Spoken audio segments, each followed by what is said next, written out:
Hello, thank you again for joining me on YouTube. I don't think I need to introduce this person I'm going to talk to. Because, like, if you're a vertical drama person and you're watching this and you don't know who this is, I really think you should have a long, hard look at yourself in the mirror. Go away, watch a load of verticals and come back. Because, yes, we all know it's Kyra Wisely. Hey everyone! OG. So I'm going to ask Kyra to imagine in a world that people don't know who she is, if she could give a very brief introduction to you all. I would love to. Thank you so much, Jen. Hey everyone, my name's Kyra Wisely. I am an actor, model, and dancer from Portland, Oregon. Been living in LA doing these crazy, weird vertical series, don't know if you've heard of them, for about 2 years now. And it's been an absolute whirlwind, but I've met the best people. I've participated in some series that I'm really, really proud of. And I'm so excited to see how this space is growing. And now I've gotten on call today to do a wonderful interview with Vertical Drama Love, Jen. Oh, thank you for being here. I want to go back briefly to your dancing. Is it right that you left home quite early to go and study Yeah. dance? How old were you when you did that? I started leaving home when I was about 11 years old. So I would leave for pretty much the whole summer and stay kind of all across America in dorms. So it was kind of an early college experience, which is wild to say at 11/12. Yeah. So I started doing that every summer. And then when I was 15, I started staying in Los Angeles, dancing at a ballet school in downtown. And I was doing that it was supposed to be about for 6 months. It ended up being only about two because COVID-19 Mm. happened. But I just remember being on the plane flying back to Oregon and looking out the window at the LA landscape. And I was 15. I was like, I'm going to be back and I'm going to be an actor. And because of my dance background was so vast and heavy, I ended up not going to normal public school. So I did my schooling online. So I was actually able to graduate early. I graduated high school when I was 16. And then I just worked. I spent time, making money so I could move out to LA pretty much a month after I turned 18. So what were the jobs you were doing between 16 and 18 then? No. The first job I had, I worked at a kratom factory, which kratom, if you don't know, is basically it's like a supplement CBD adjacent powder capsule, whatever you want. Definitely not somewhere a 16-year-old should have been working. It was literally just me and a bunch of middle-aged men who, were operating forklifts, and it's just us in the factory. It was a very odd job to have. But I worked there for about 6 months, and it was honestly a great experience. And then after that, I just took the traditional route and I worked at Starbucks. A little bit easier. Did you have any Definitely. cutes when you were in Starbucks? Did you see any customers, have a coffee thrown over them or a drop or a meet cute? I think I missed all of that. I really did. I feel disappointed because that would have prepared me for the life I live now. I know. Oh. So, just to say, like, so leaving home, like for that period of time when you're 11, that's pretty phenomenal. Like, a lot of 11-year-olds wouldn't be able to do that. Thank you. I think, yeah, I don't know. I mean, I'm 20 now. And I just think I feel a lot older than that, probably because when I was younger, I was living a life that was definitely a few years older than my age on Mhm. paper. So it kind of not necessarily forced me to grow up. I think I was ready to, but yeah, I definitely didn't have a very normal trajectory. But I think that's really led me to where I am today. So I have to be grateful. And it all kind of feels like it makes sense because presumably with all the dance things, particularly doing different summers, you're suddenly landed with maybe some people who are the same, but a lot of people who've changed. Mhm. You're instantly, presumably, trying to connect, get on, create something together, which sounds like verticals, doesn't Yep. it? And even as well, being in a factory and suddenly surrounded by a lot older workers. Again, I feel that's probably quite similar to verticals, and you often, particularly when you started, are going on with crew who are potentially a lot older than you. Mm-hmm. I feel like it is all meant to be. Like everything you've done stood you in really good stead for where you are now. 100%. The dance, or more specifically ballet world, because I just did classical ballet. It's very sheltered. So even though I was traveling all across the country, I was still in the bubble of ballet. So actually, when I went and worked at this random kratom factory, that was really a chance for me to get a bigger worldview, meet people who are people I never would have thought to meet. And same with working at Starbucks. And at that time, I was also getting certified as a Pilates instructor when I was working at Starbucks. So I got to meet, people in that world. So yeah, I've just always kind of gotten used to collaborating and working with people who are older than me, but I think it's amazing. I never want to be the smartest person in the room. I never want to be the most, experienced person in the room. So I just get to learn from people, and I feel like a sponge. I just want to soak it all up. And would it be fair to say that you're a people person? You just love people? I do love people. I thought you did, because I'm a people person. Yes, I feel that you have to be to do what you do and to for sure. this joy that you give off. It's like you've got to you're clearly lit up by just being around people. So Absolutely. And I think, being an actor, being in film, just in general, it's all about collaboration. You can't do it alone.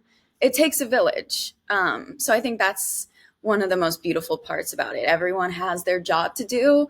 And it's just, if there's one loose screw, it doesn't go. So everyone has to make sure they're all helping each other out.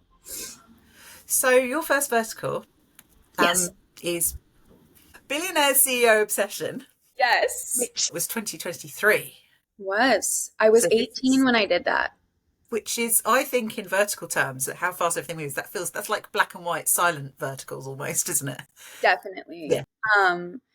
Yeah, that was a wild ride. And everyone in that, Casey Schreier, Griffin, Alexa, Nick, Kelsey, everyone has gone on to be a pretty big figure in this space, which is crazy. So we had a stacked cast back then and didn't even know it. Yeah.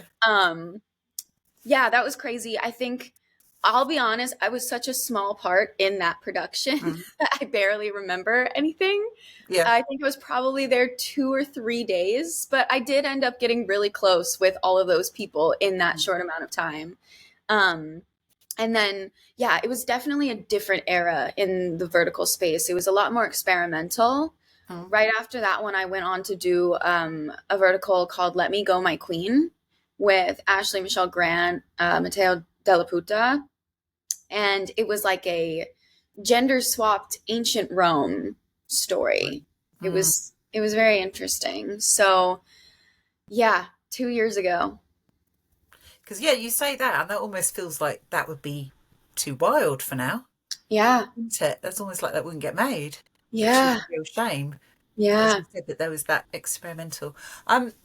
What was kind of your impression of the scripts and things? Because obviously it's quite stylized. Were you prepared for that? Because presumably, I get that now when people come into it, and I know people have often talked really kindly about you and said, you will give them pointers. But obviously at the beginning, you're all figuring out together, like, what is this style? How do we make it work? Kind of what were the things you learnt early on back in the day? Gosh, I wish it'd been better explained from the beginning, but at the same time, I do appreciate kind of having to have figured it out myself and with my peers. I think so. Before verticals, when I had first moved to LA and I was first getting a foothold in the business and acting, I started doing these mobile game ad commercials. And so I kind of consider those to be the verticals before verticals. And they were kind of a similar format, just even more dramatized. And it was a lot of just video game jargon. So we would be, my character has ROK 5,000 points. And so I'd kind of been around that. So it kind of just seemed like that's the commercial version of it. And then verticals were the narrative version of it. But it was definitely, I'd heard the word Korean drama tossed around a few times, and then also Chinese drama. But I think it was more just trying to figure out, exactly what we're making these for.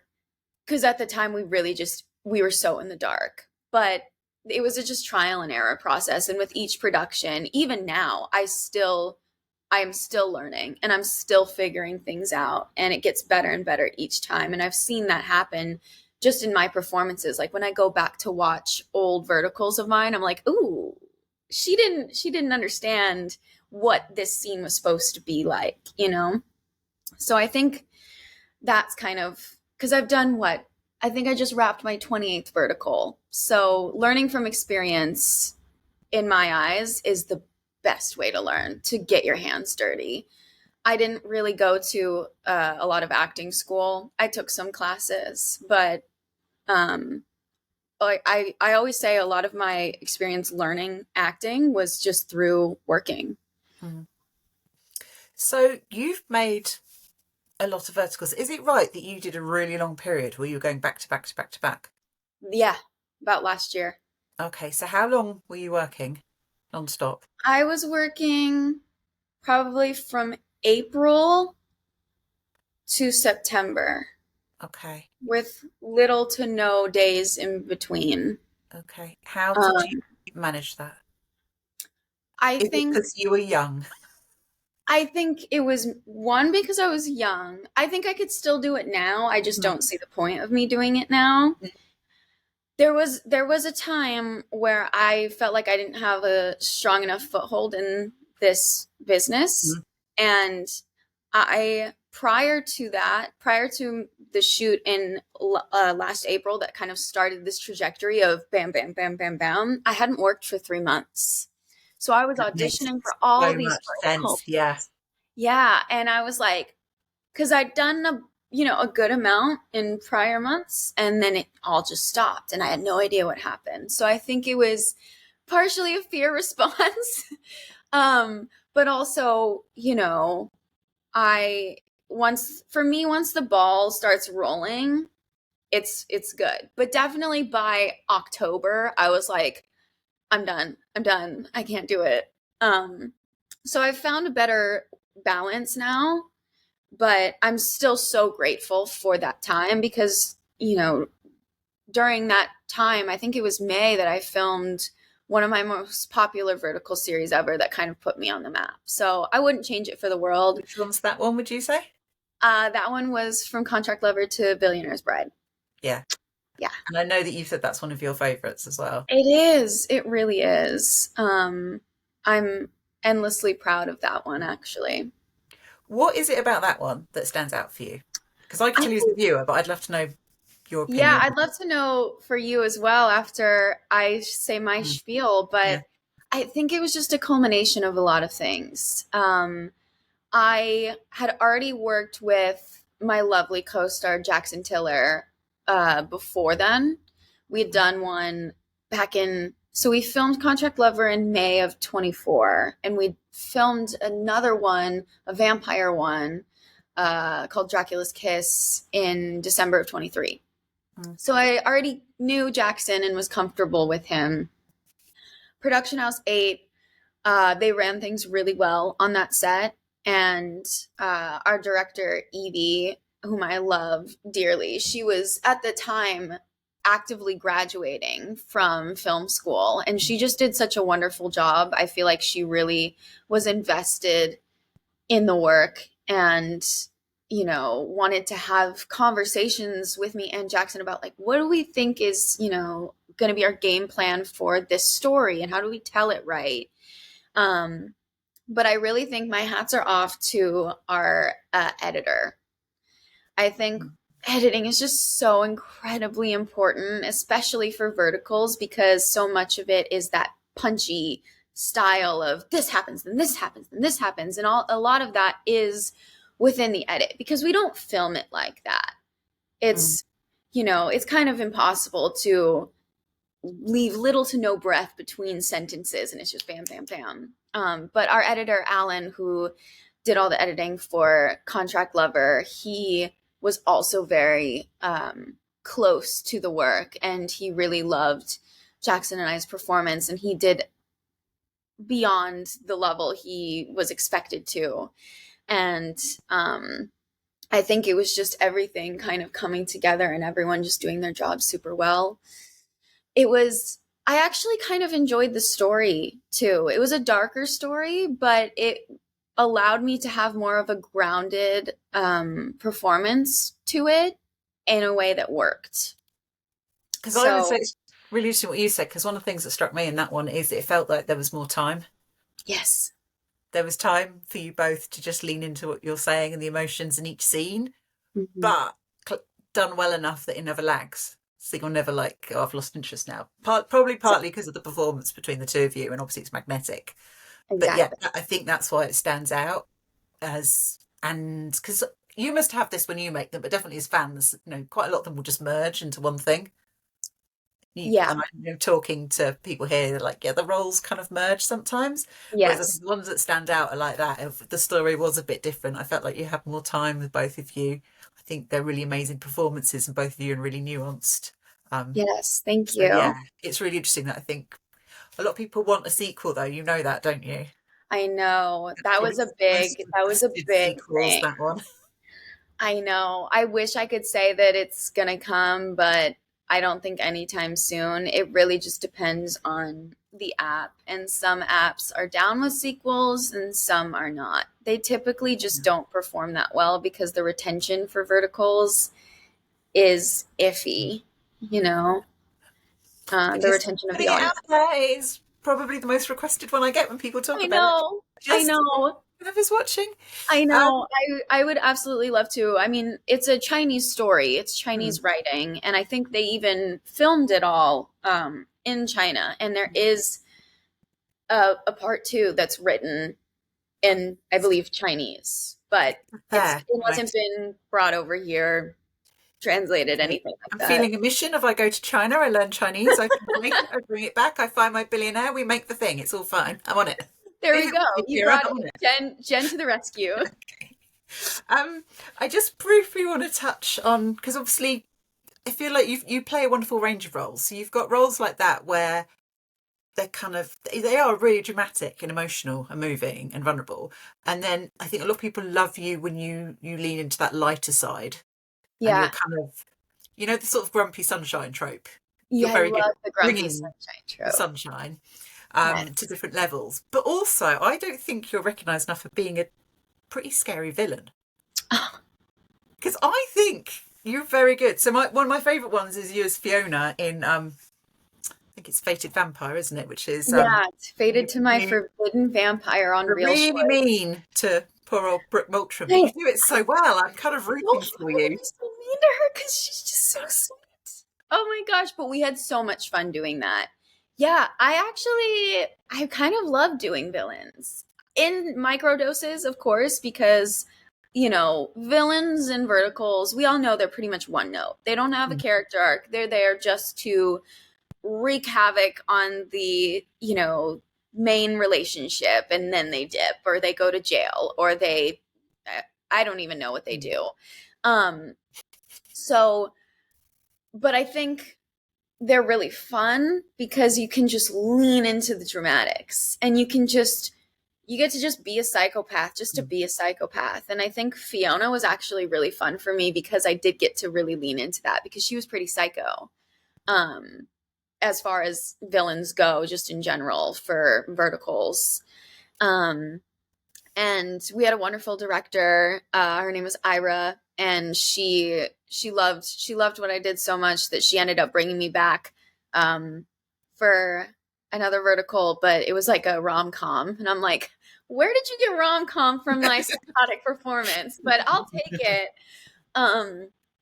Yeah, that was a really great shoot, and it was great to work with Nick again after BCO, and Brooke is so lovely. Yeah, maybe more villain roles are in my So future. I think it's an underrated quality that you have, the Thank ability you. to bring it. So, Thank you. and talking of villains, obviously, as our leading lady, you've gone up against a lot of villain characters in your time. I have. what stands out to you? What would you say are some of the worst things that have been done to your character and Oh villains gosh. that you particularly No, go, whoa, that one was really it's crazy. It almost feels as if they've happened to me in real life and I've blocked them out as like a trauma response. Like I like when you said that, I was like, what has happened to me? Either it's that or it's just it happens so often that I'm like, yeah, typical Tuesday. I'm just gonna get some, water poured all over me. yeah. Gosh. The only I want to say something that's, already out, but the only thing in my mind is the vertical that I just filmed that's not out yet. It'll be out in a few months on Dreamy short, where I dressed up as a clown and got water poured all over me. So many coming out. And then, yeah. How do you Yeah, keep track? I don't. I Yeah. just sometimes they'll tell me Mm, if something's, going to be coming out. Sometimes it's a surprise. They're yeah. very they have their whole systems of how they release everything and Yeah. it's a very intricate process. So I kind of, there's not sometimes they don't even know. But yeah, I have that one coming out. I have a few more in the can. I have one in the can for Real Short with Mark Vega that I'm really excited for. I think that one's going to be a really good one. I like the story. It's a bodyguard romance, which I feel like is a nice dynamic. Yeah. Yeah, I like that dynamic over just the you know, abuse Yeah, ones. I'm there for the bodyguard romance and Absolutely. I the think boobies. So it, yeah. it gives the woman some power for sure. Mm. So talking about obviously Mark Vega. Mark Vega we know is quite shy, but you got him on an Instagram live, I was which as shocked as you guys were. I think we all just need to bow down to your skills. And it's also something I wanted to ask you about because I don't think you mind me saying you're Generation Z, Yes. and you do work with some Generation Zs, but also some millennials. Mm-hmm. You are like such a natural on social media. Oh, thank you. Like you are so yourself. You know how to handle yourself. You clearly know all the buttons and the filters to go live and how it all works. Of Um, course. how do you help your co-stars around you? Because I feel that you are possibly. I have this vision of you showing everyone how to use their phones and do these things. Is that what happens? How do you drag them with Honestly, you? I know. Honestly, I will give a lot of them credit. They're not as inept as they may seem. Like, a lot of them, are influencers in their own right as well. So Mm, some of them act like Eric and Jeff both understand how the Instagram algorithm works more than I do. mm, Um, but to all of the people I've worked with, to their credit, they are always just so down to learn. They're never like, oh, Kyra with her, Gen Z bullshit. Um, they're really open-minded, which I can always appreciate. And I'm, as open-minded as I can be to stuff from their generation. The amount of times they're like, "You haven't seen insert older movie here." I'm like, "No, I didn't grow up on that. I'm sorry."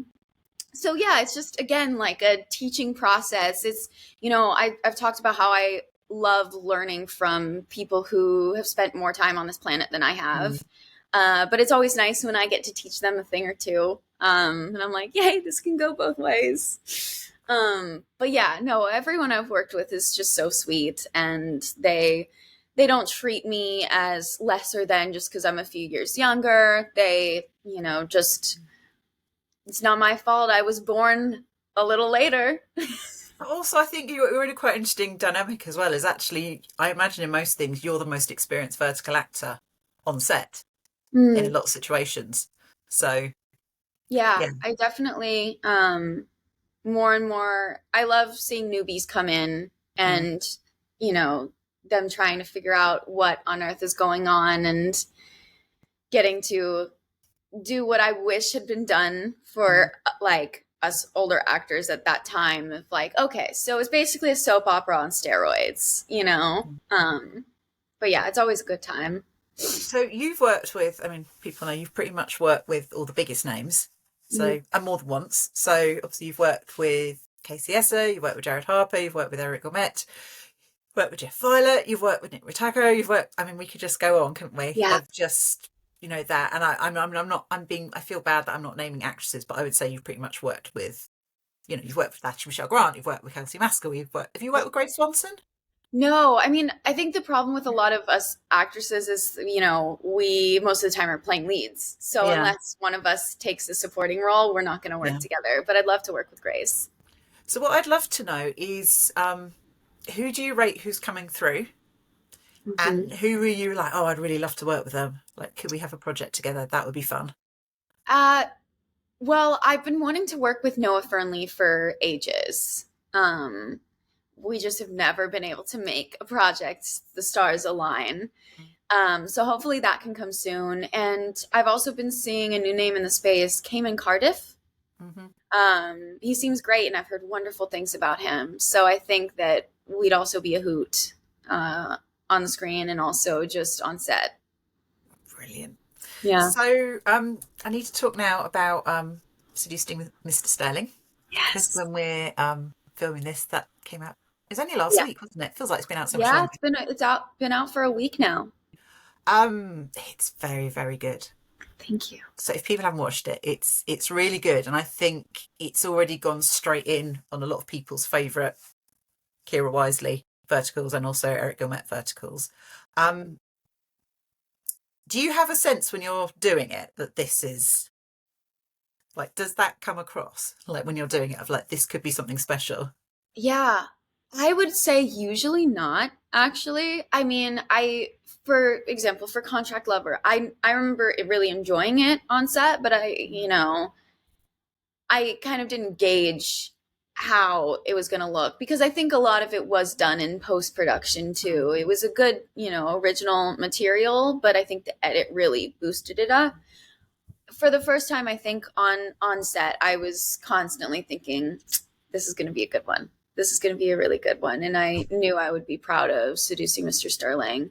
And I think it even exceeded my expectations. So I know this one you made with Dimitri and Purple Light Pictures. And I know from talking to quite a few of you who've worked that group that they're just brilliant. What is it that kind of, what's the magic touch? I mean, I have absolutely endless love for Purple Light, Dimitri, Tali. They're just incredible people, so personal, so just genuine and kind. They really care for every single person that is on their set. They have a personal connection to. They don't just hire any random person off the block. So it's a very safe set. Everyone knows what they're doing. Everyone wants to be there. And I think that's just such a game changer. Anything you make, even if it's the worst script you've ever seen in your life, if everyone there is giving 110%, of course it's going to be good. And we got lucky, and I think that the script for Seducing Mr. Sterling is actually quite good for a vertical. It hits a lot of the tropes, the want, the need. And I absolutely adore working with Dimitri as a director. It was my second time being directed by him because he also was directing Love and Blood. And he just really knows his actors well. He knows how we work and he respects that.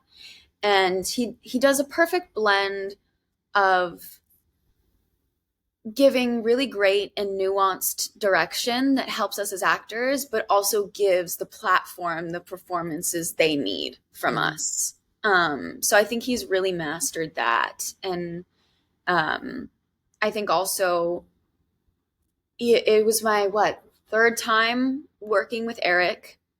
So, I mean, we connected really well day one on our first shoot, but by now, we've worked together a lot. So we know how we work.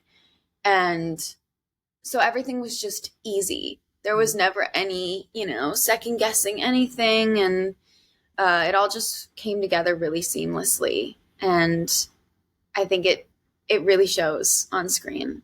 Because the thing I think it really delivers in the script, because you're so sweet, you're like, Jen, I don't know if you're going to cope with this.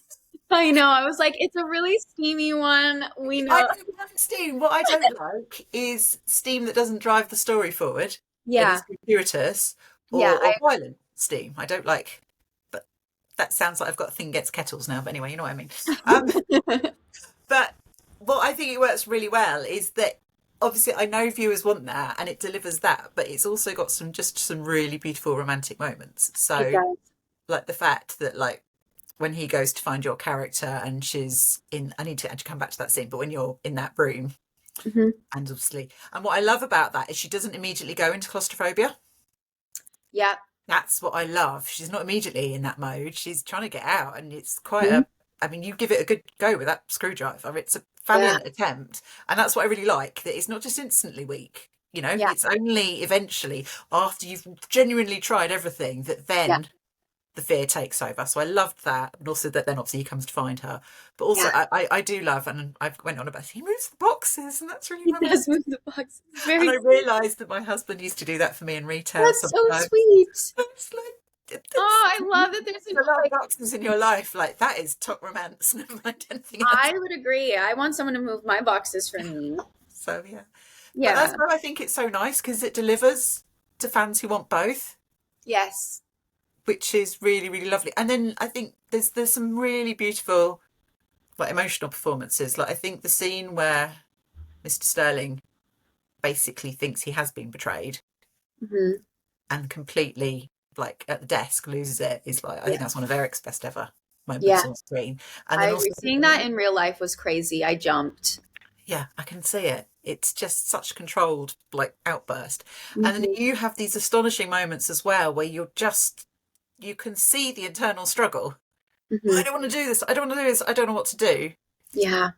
And I just want to say bravo to you as well, because again, I think it was just astonishing and just we were right there with that character, which is the Thank goal. So you. Thank you so much. I think I really loved the story.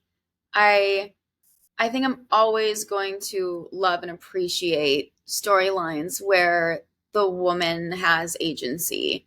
mhm. I don't like the ones where it's just, oh, I was kidnapped by a mafia boss and he's interested in me, so I guess I'll be. No, she had a clear objective. She was doing this for her sister, but Mm. in doing so, she also Emma was able to discover her attraction for Ethan and also go for it. A lot of those, steamier scenes are also initiated by her, which I think was really Mm. important for Eric and I. We both wanted that to be clear that it wasn't just he was after her and she was like, "Oh, okay, I guess." And our director Dimitri also did that really well, and I think Emma was just a character that I really like, and she's empowered. Um, That's the word I think. Yeah, empowered. Mhm. But yeah, it honestly it's so so good. So if you haven't watched that, people, like watch the end of this, but then go and watch it.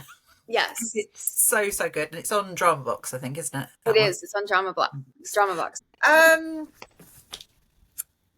Yes. So one thing I did notice, because that's the kind of nerd I am, you get to wear jeans in Seducing I Mr. trust me, I noticed too, and not just because it was on my body.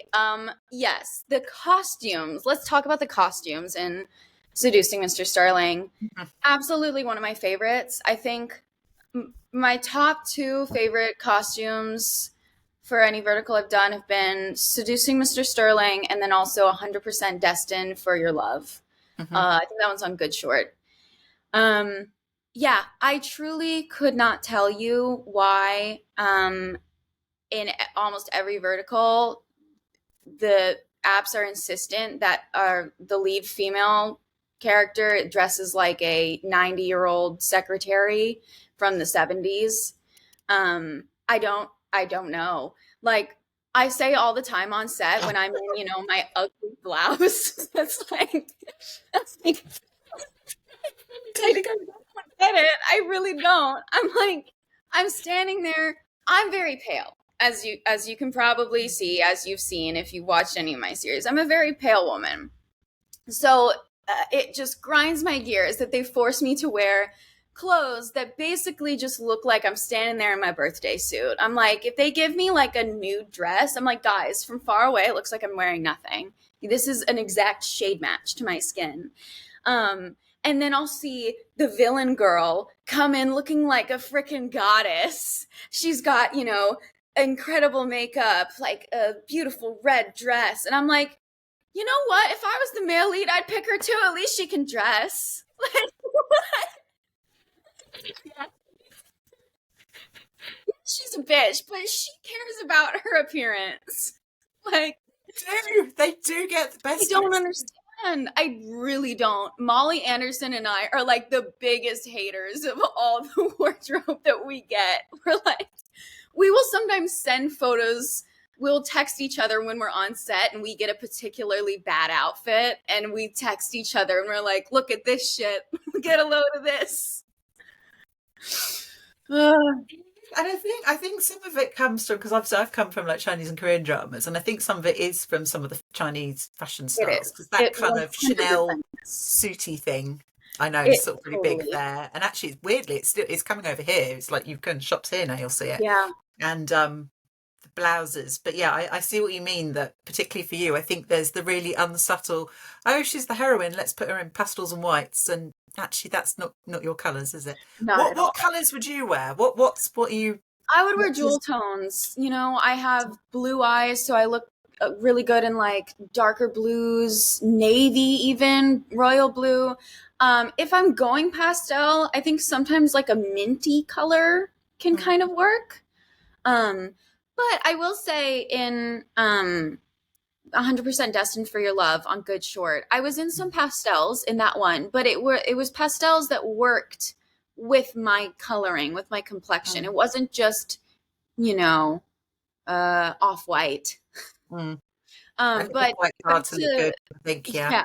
Yeah. But for Seducing Mr. Sterling, our costume department, Pam, she does an incredible job. And it was also just, every single piece of wardrobe that I wore on that, it was approved by myself, which is incredible. I never get to do that.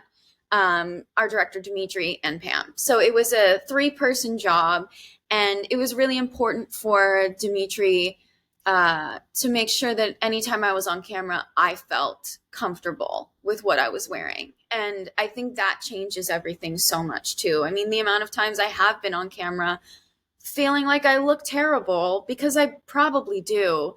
And it affects your performance. It affects your mental state. It seems like a fickle thing, but you want to look your best and you want to feel your best. So that was something, again, that just my endless love for Purple Light, Dimitri, Tali as well, is just, they really, really care about the things that may seem small, but they're totally a game changer. And I think that makes sense. And again, why I think this one does so well and will last and be seen as a classic, because the sets are gorgeous. Yeah. You all look great in them, but I think you both wear jumpers at some point, but they're very, very nice jumpers.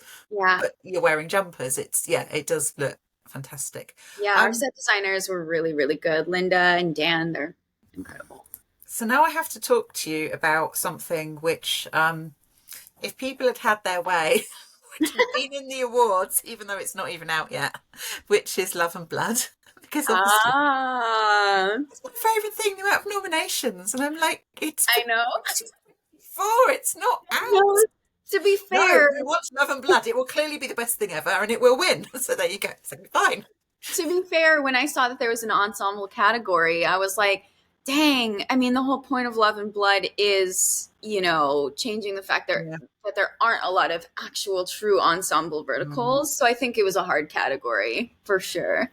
Yes. So, okay, right. So we're staking the claim now. Love and Blood for ensemble cast. I think we got it. I think we got it. I think it'd be crazy if we didn't get it. So my job as intrepid journalist Jen is to try and get some information out of you. First thing I want to ask is vampires. Vampires.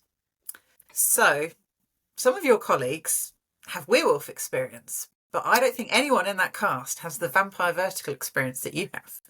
I don't So think I want to any know what you brought of like, listen to Kyra. Kyra knows about vampires.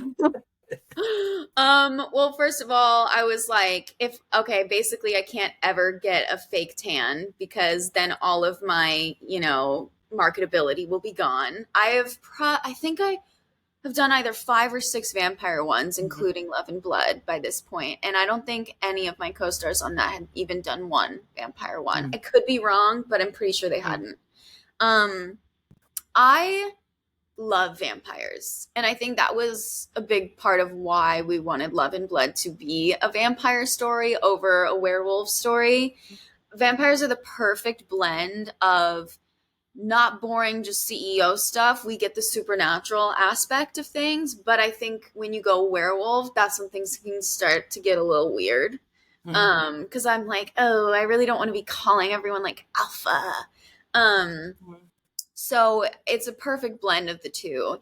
And you can really play with, there's a lot of lore in vampire history Mm. because they've, been around for, I think, a lot longer than the concept of lycanthropy. Mm. So we got to kind of play with, oh, what are the rules for vampires in our world? We Mm. took a lot of inspiration from the Vampire Diaries, Buffy, Twilight, even.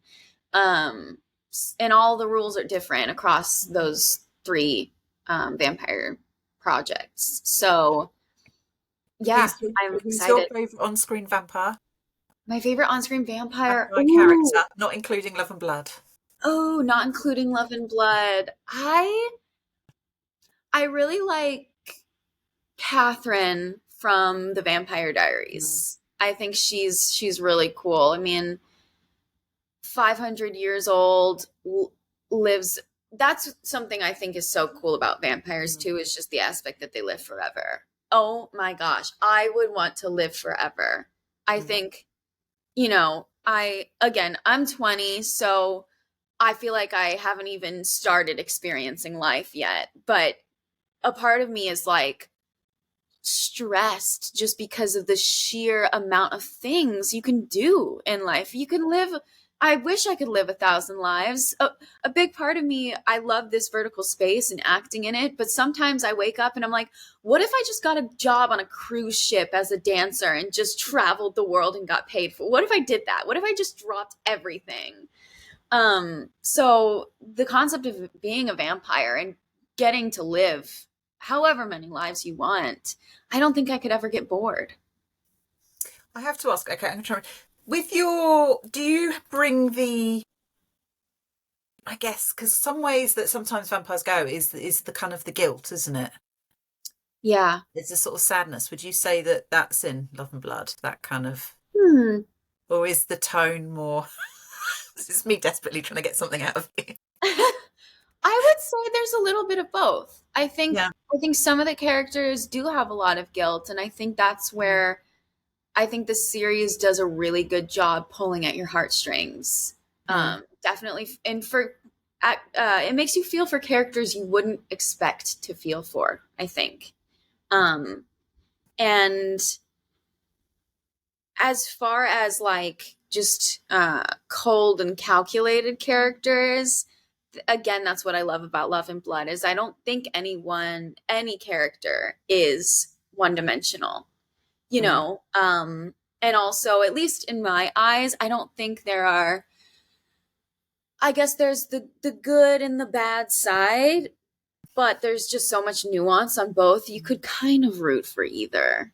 Okay, but why is And your character the best? Because obviously it will be the best. my character is the best. I love Victoria. I think she's so important to me just because the writers of Love and Blood, Dimitri and Tali, they, especially Tali, Dimitri's wife and also producer of Purple Light, she Mm. does her research. She had watched all 5 of us, all like so many of our vertical series. She'd watched us on social media. So she kind of had gotten a really good feel of who we are as people, and Dimitri as well. So when they kind of wrote these characters for us.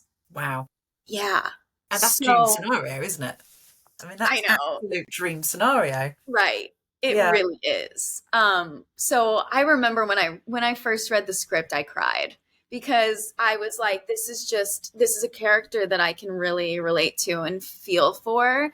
She's of course an extremely like dramatized, heightened version of me, and um, but I think it's a part of me that I get to explore that typical vertical formats don't even let me get close to scratching that surface. So, um, Victoria is such a character, and I think people are really gonna like her. I think she's incredibly entertaining. I have to ask, do you get to do some action scenes? We do get to do some action scenes. I Excellent. Do you have a love good weapon of action scenes. choice? Does Say that Victoria again. does Victoria have a weapon of choice, like a trademark? Victoria, she's a powerhouse. All she needs are two fists. Bam.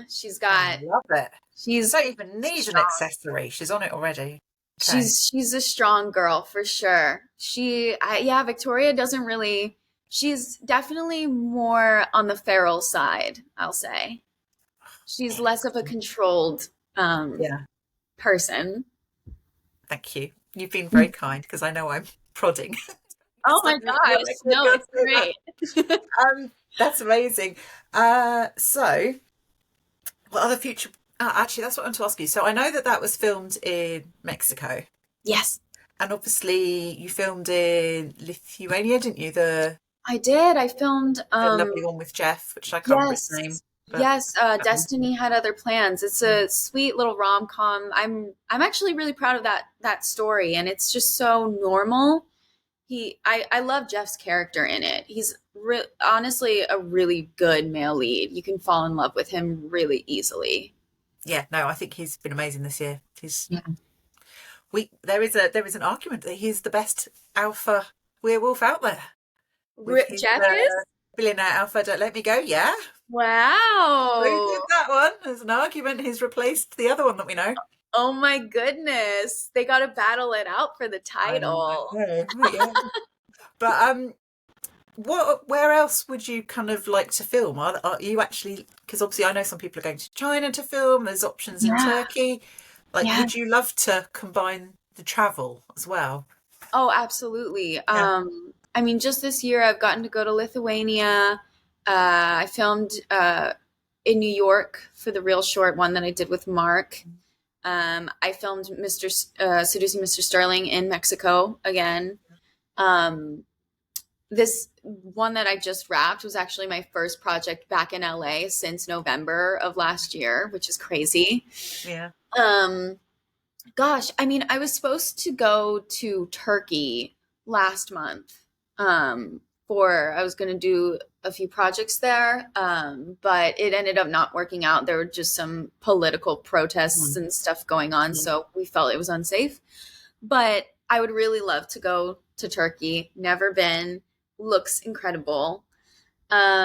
And I don't know. I mean, I'm thinking about places that, you know, aren't actually filming any verticals yet, but Mm. probably will.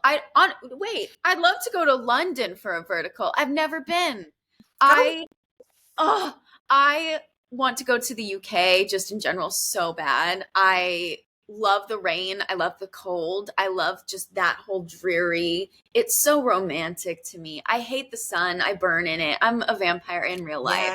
Yeah. I think Um, you're part English. You need to come. I You can definitely am meant. provide lack of sun. That's something I we can am do really meant. well. The clouds are meant to see me. Yeah, that'd be amazing. Well, the UK vertical scene is getting going, so Yeah, I yeah, would I say watch definitely this heard space, that. and I will kick people and say that we really need you here to Yes, give us that star quality. But yeah, oh, please. that'd be amazing. Oh, you're so And sweet. obviously, the great thing here as well is we do have we're all right for the old vertical location shoot because you basically whichever direction you go, you fall over a stately home, which Yep. we No, can I do love that it. quite. What I about would that love with to the do that. locations? Because you must have been on some crazy locations with some of the Yeah, houses. honestly, I think my favorite locations were Love and Blood. The locations Mm, on that shoot are insane. mm, Absolutely insane. So beautiful, so just different from anything I've ever seen in any vertical. And they're so utilized too. You mm. know, um, a lot of times when, I'll hop on a production and they're like, we paid insert obscene amount of money for this mansion. And I'm like, why? You can barely even see it in the background. It's a vertical frame. But we definitely our cinematographer, John, really did everything in his power to make the locations on Love and Blood visible and showcasing, and it really brings you into the world too. I think that the locations do it. The production quality is something different. So just sort of coming to an end, because you've been so amazing, you're showing so much of your time with me. Oh my gosh. How do you feel the I guess the space has evolved? Mm-hmm. Like what's good, maybe what still needs work, and how can we as fans help you going forward? What do you think we need to Oh, do that's to such a keep good driving it question. forward? Um, I think the the space has evolved to become quite polarizing between the creatives and executives, which I think we all kind of knew. That's constantly a battle that, my friends are facing, that I'm facing when it comes to, because, I don't have to say it. We all want better stories. We all want different stories. But sticking to the stuff they know is how they want to keep making the money, which I get. I think that change is and will happen. It already is happening. It's just going to be a little slower than the pace we're used to in verticals, which is, light year travel. Yeah. Um, but I'm very happy with where the space is. And I think it's only going to continue to get better. And it takes the brave people like myself and, my acting friends who are starting to do their own stories. And I think what the fans can do is just keep doing what you guys are doing. I mean, Jen, what you've done for this space is it's truly changed it. I hear your name on every set, and everyone was watching the awards. We were watching them at lunch on the last shoot that I was on. I think, with this fan base getting bigger and bigger, while it still is a small ratio of data that people are seeing in terms of what, the audience wants, I think it still holds weight. And especially as more people come in, because I think if this space on the fandom side gets bigger, it'll give us more opportunities to show that audience retention is possible. And that is then where, we can start talking about part twos of things and different stories and putting certain actors together. So I think everything is going the right way. Everything is lining up perfectly. And we all just gotta keep going. I don't know. Yeah. No, that's really helpful. I think that's what fans need to hear. So thank you. Yeah, I'm just so endlessly grateful for all the support. I never in a million years dreamed a year ago that this would be my life now. And it's so much goes to you guys for watching these series and for falling in love with the characters and the actors as well. It means a lot, and it's really it keeps us going for sure. I have to finish with your dancing skills because I don't feel we've really seen them on screen. We have not. It's We hard. we have It's a goddess amongst us I know. do ballet and like I'm sorry, like Black Swan. Ah, I love Like that. ballet can bring the drama. What is I more know. terrifying than dance mums? And I'm like, it's so vertical coded. That's what Why I'm has this saying. happened? I mean, Rest assured, we have some stuff in the works. I'm working with a lot of people on many different pitches for a ballet vertical that is actually ballet and not just a, we're going to say she does ballet, but we're not really going to show much of it. Yeah, I think the major challenge with ballet and even just with action scenes and fight scenes in general is the framing. It's hard to, get that in. But, anything is possible. Anything is possible. So that's definitely my goal for this and next year is better stories, and also getting to put not just myself, but there's so many talented creatives in the space who are double threats. So many people who can play hockey, who can ice skate, who can sing. I'd love to see more talents showcased in verticals, and I think that so many of the actors in this space, they have so much to offer. So coming somewhat soon. Good. We want that. So I have to ask you now, just as a few quick fire questions at the end. Yeah. Like, what is your favourite, first of all, ballet movie or dance movie? Because there are many to choose from. Oh my gosh. It's not a movie, it's a show. It's called Tiny Pretty Things. I think it was on Netflix. It only got one season, but I will say it's probably to date the most accurately depicted ballet show and the dynamics within a ballet company / school I've ever seen. It's very realistic. Okay. Next one is, everyone go watch that. Favourite actual ballet, so like to watch yourself? Ooh, this is going to sound like such a basic answer, but the Nutcracker, I watch it every year. Going not basic, I think. I don't agree with the assessment that that's basic. There's a reason the Nutcracker is as brilliant as It's it such is. a classic, but I do love a good Sleeping Beauty. Okay. I love Sleeping Beauty.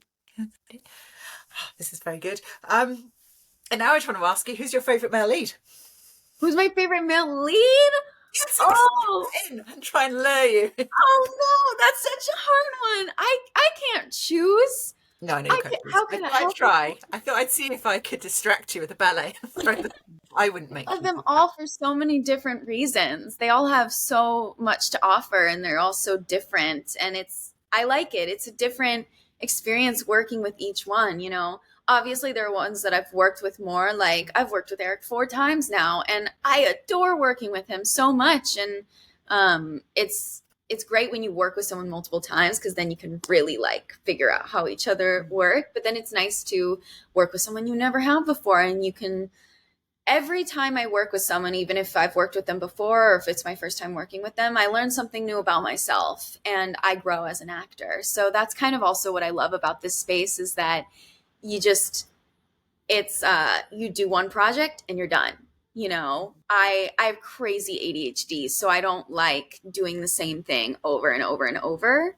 And while the storylines are kind of that, it's still a vastly different experience when you're doing it with someone else. So that's, I think, what really keeps me going in this space, is that it's always different every day. That makes so much sense. And actually, I think that's quite interesting, because I think a lot of us who love verticals have ADHD. Yes. Oh, and so I think 1000%. it does feed into that kind of needing that thing. So, yeah. The actors all too. You've been so nice to me. So kind. I tried to go all mean at the end. Thank you so much for having me. And just, you're amazing. We all adore you. Thank you for everything you do. Fingers crossed for better outfits and the Ballet Vertical. So. Right. Hello. Thank you so much, Jen, for having me. And thank you guys, anyone who's watching.